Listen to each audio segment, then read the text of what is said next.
In this video, I'll show you how to fix the unknown error on the YouTube app. First, open the Settings app on your phone.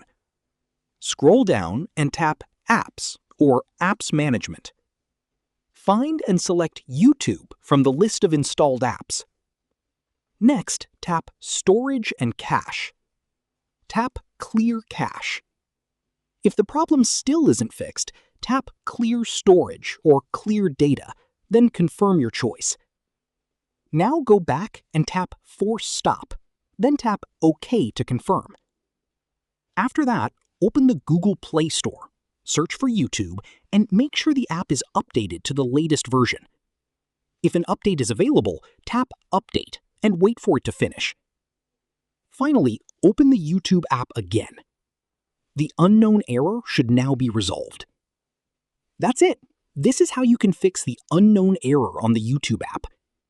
If you found this video helpful, don't forget to like the video, subscribe to our channel, and press the bell icon for more tutorials.